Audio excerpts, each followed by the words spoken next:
नमस्कार दोस्तों, मैं doctor Monica Sachdeva, medical director Pravi hospital. आज आपको बताऊंगी पुअर रिस्पॉन्डर क्या होता है। अब पुअर रिस्पॉन्डर वर्ड आप लोगों के लिए बहुत नया है, कई डॉक्टर्स के लिए भी नया है, इसलिए इसके बारे में जानना जरूरी है। हम सबको पता है कि निसंतानता या सब फर्टिलिटी समय के साथ साथ काफी बढ़ती जा रही है और उसी प्रोपोर्शन में आईवीएफ साइकिल्स भी बढ़ती जा रही है, बिकॉज बच्चा हर दंपत्ति को चाहिए, प्रयास तो हर दंपत्ति करता है। अब जब एक दंपत्ति आता है पेशेंट डॉक्टर के पास कि हमें आईवीएफ करवाना है या हमारा आईवीएफ फेल हुआ है या हमारे आईवीएफ में ये समस्या थी, तब डॉक्टर अपने दिमाग में अपनी फाइल में उसको लेबल करता है कि महिला कहीं पुअर रिस्पॉन्डर तो नहीं, कहीं नॉर्मल रिस्पॉन्डर तो नहीं और कहीं कहीं हाइपर रिस्पॉन्डर तो नहीं। तो basically poor responder, normal responder, hyper responder हम डॉक्टरों की भाषा में एक तरह का कोडिंग या डिपार्टमेंट का सिस्टम है। कई बार हम पेशेंट के सामने जब इस वर्ड को यूज करते हैं या फाइलों में लिखते हैं तो पेशेंट सोचता है पुअर रिस्पॉन्डर का मतलब क्या? पुअर का मतलब गरीब, तो क्या ऐसी कोई बात है? ऐसा कुछ नहीं है।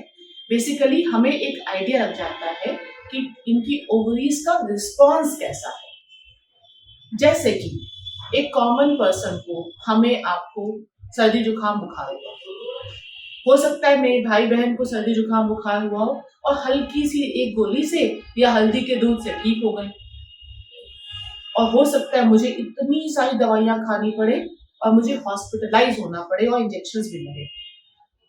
तो हर पेशेंट का, हर इंडिविजुअल का, हर ह्यूमन बीइंग का दवाइयों को, डाइट को, इन सबका रिस्पॉन्स अपना अलग अलग होता है। वैसे ही हर अंडेदानी का हॉर्मोन्स के इंजेक्शंस को रिस्पॉन्स अलग अलग होता है। तो जब हमें जैसी उम्मीद थी वैसा वो रिस्पॉन्ड नहीं करते तो डॉक्टर कहीं कोने में लिख देता है पुअर रिस्पॉन्डर।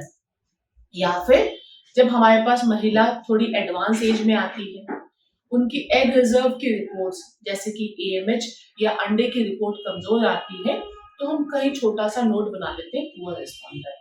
वो हमारी याददाश्त के लिए होता है। इसका मतलब ये बिल्कुल भी नहीं है कि आप लोग प्रेग्नेंट नहीं हो सकते हो।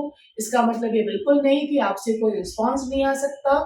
इसका मतलब बस हमारे लिए यही होता है कि हमें और सचेत होके और मेहनत से आपके लिए इलाज करना है। तो उम्मीद करती हूँ ये पुअर रिस्पॉन्डर का जो एक टैग है ये आपको समझ में आया होगा और आप इससे घबराएंगे नहीं, बल्कि डट के इसका सामना करेंगे और पुअर रिस्पॉन्डर को गुड रिस्पॉन्डर में कन्वर्ट कर देंगे। नमस्कार दोस्तों।